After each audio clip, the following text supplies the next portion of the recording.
Julie Charles meurt en décembre 1817, elle avait 33 ans. Lamartine l'appelait Elvire et la considérait comme sa muse. Accablé de chagrin, il se retire à Milly et s'isole.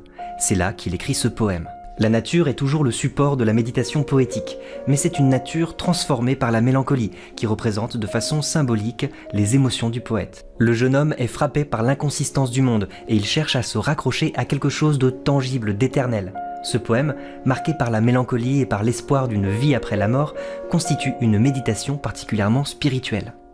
Comment Lamartine met-il en scène sa méditation poétique dans un cadre naturel, de manière à donner un sens spirituel à la perte d'un être aimé? Voici quelques axes de lecture possibles.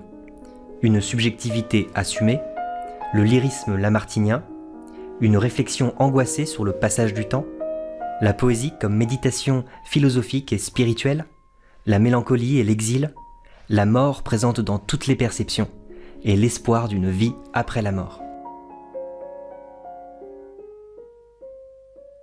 Souvent, sur la montagne, à l'ombre du vieux chêne, au coucher du soleil, tristement je m'assieds. Je promène au hasard mes regards sur la plaine, dont le tableau changeant se déroule à mes pieds. Dès les premiers vers, Lamartine prend la posture du voyageur exalté par le spectacle de la nature et du coucher de soleil. Le poète se met en scène à la première personne. Tristement, je m'assieds, je promène mes regards. La subjectivité est assumée dès le départ. Le regard va de pair avec les pensées et les émotions. C'est novateur, car jusqu'alors, le poète devait s'effacer devant son art. C'est une des caractéristiques du lyrisme romantique. Le poète est au cœur de son œuvre. Cette posture du promeneur qui profite de son isolement dans la nature pour méditer sur le sens de la vie, c'est un thème introduit par Rousseau dans ses rêveries du promeneur solitaire et qui sera repris par toute la génération romantique. Le positionnement du poète est révélateur. En surplomb, sur la montagne, il domine le paysage qui se déroule à ses pieds. C'est un moment de pause, le promeneur s'arrête, mais ses regards continuent à se déplacer. Le lecteur est complètement immergé dans le point de vue du poète. La subjectivité est complètement assumée. Le décor est archétypal et symbolique. La montagne symbolise ce qui est stable et intemporel. L'arbre est ce qui relie la terre et le ciel. La plaine, le monde d'en bas. Et le soleil, le monde d'en haut. En fait, ce premier quatrain prépare déjà tous les thèmes à venir. Le coucher de soleil, le crépuscule, c'est la fin de la journée qui fait déjà penser à la fin de la vie. Le jeune Lamartine, qui songe à sa bien-aimée, est rongé par le passage du temps et le caractère fugace de la vie. Dès ce premier quatrain, la nature est considérée comme un tableau changeant. Cela annonce la description qui va venir, une description en mouvement. Le verbe dérouler est révélateur. Chaque élément du paysage participe à une histoire symbolique qui raconte les sentiments du poète. Tout cela participe au lyrisme lamartinien. Ici gronde le fleuve aux vagues écumantes. Il serpente et s'enfonce en un lointain obscur. Là, le lac immobile étend ses eaux dormantes où l'étoile du soir se lève dans l'azur. Au sommet de ces monts couronnés de bois sombres, le crépuscule encore jette un dernier rayon, et le char vaporeux de la reine des ombres monte et blanchit déjà les bords de l'horizon. Cependant, s'élançant de la flèche gothique, un son religieux se répand dans les airs. Le voyageur s'arrête, et la cloche rustique, au dernier bruit du jour, mêle de saints concerts. Le fleuve, c'est la métaphore consacrée pour représenter l'écoulement du temps et l'instabilité de toute chose. On ne peut entrer deux fois dans le même fleuve, écrit Héraclite d'Éphèse dès l'Antiquité. Je vous confie cette citation car elle est extrêmement célèbre, et elle se trouve forcément à l'esprit de Lamartine quand il écrit ce vers. Voilà pourquoi le fleuve est impétueux, grondant, écumant. Il s'oppose à la tranquillité du lac. Les sonorités illustrent cette opposition. Les allitérations en S pour le fleuve qui serpente, les allitérations en L pour le lac immobile. De même, les rimes s'opposent, dormantes, écumantes, obscures, azur. Le mouvement s'oppose à l'immobilité, l'ombre s'oppose à la lumière. La nature offre une réflexion sur le temps, la permanence et sur l'impermanence des choses. Nos trois quatrains décrivent le paysage qui s'étale devant les yeux du voyageur. Le regard se déplace, ici, là, au sommet. Le mouvement est ascendant. On part du fleuve et du lac, puis l'étoile semble sortir des eaux. On passe ensuite au sommet et à la lune, à l'horizon. Le verbe monter est mis en valeur par l'enjambement. La phrase est prolongée sur le vers suivant. Du coup, la flèche gothique semble dominer l'ensemble du paysage. La contemplation de Lamartine élève ses pensées vers Dieu.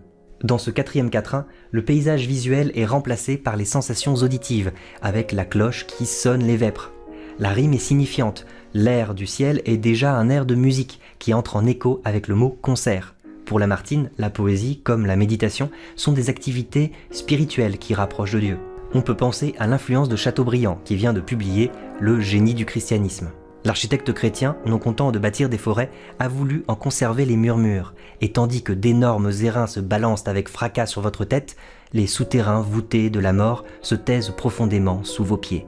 L'image de l'étoile est particulièrement intéressante avec l'adverbe « ou » qui désigne le lac. On dirait que l'étoile se trouve dans le lac. C'est un effet de miroir. Tandis que l'étoile monte, son reflet descend. Lamartine songe évidemment à sa bien-aimée qui vient de mourir, dont le corps se trouve en terre et dont l'âme se trouve au ciel. L'étoile, c'est aussi l'étoile polaire, l'étoile du Nord, celle qui guide le voyageur.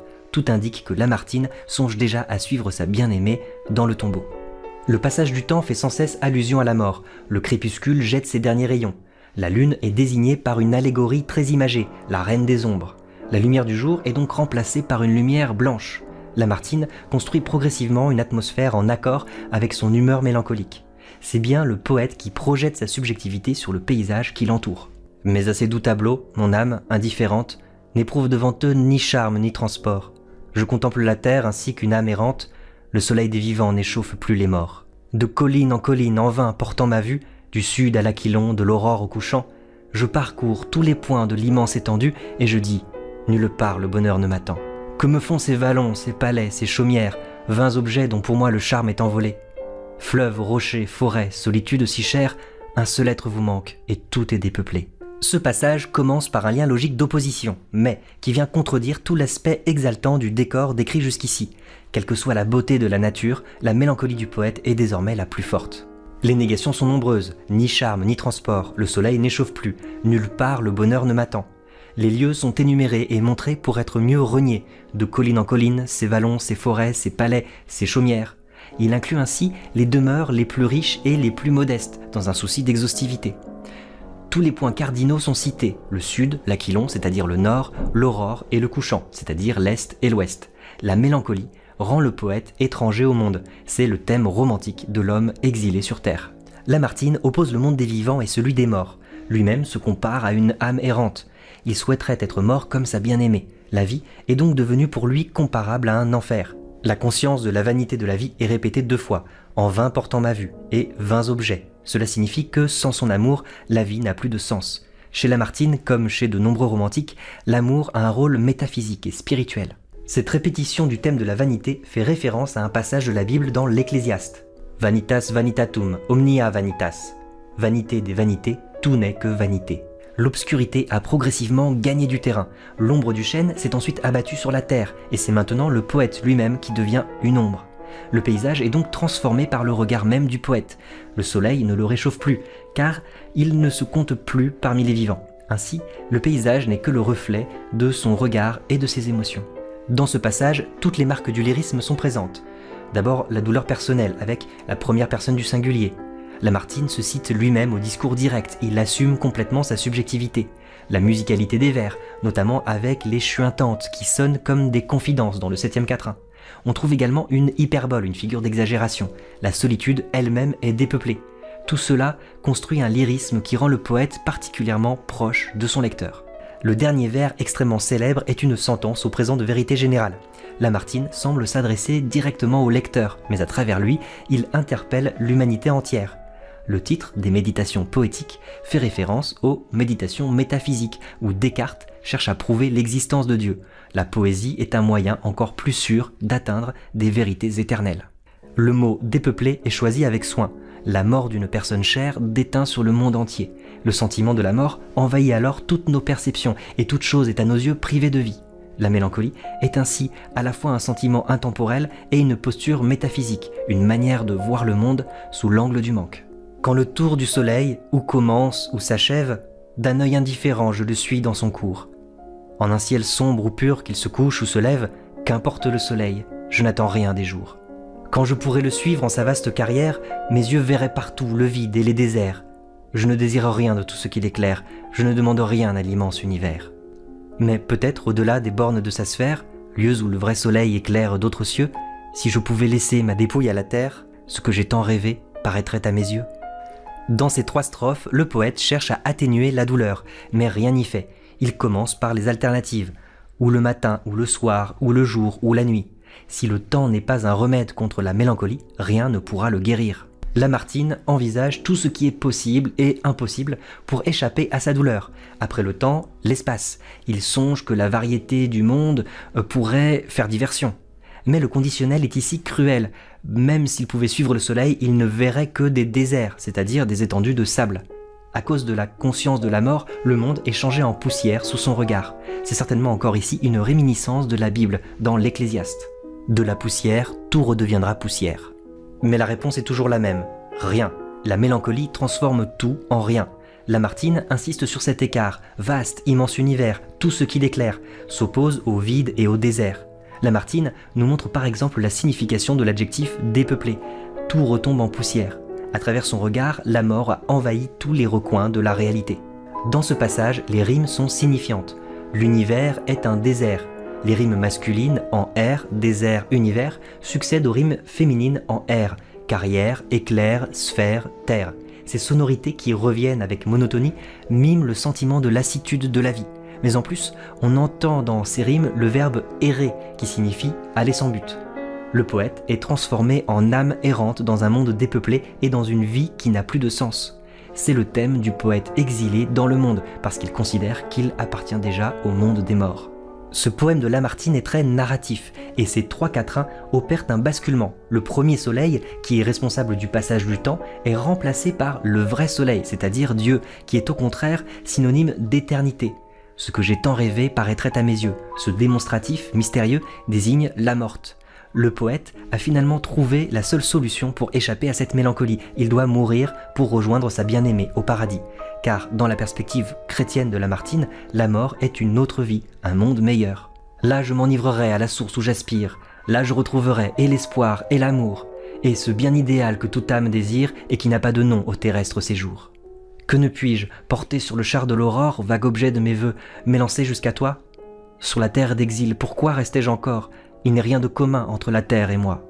Quand la feuille des bois tombe dans la prairie, le vent du soir s'élève et l'arrache au vallon. Et moi, je suis semblable à la feuille flétrie. Emportez-moi comme elle, orageux Aquilon.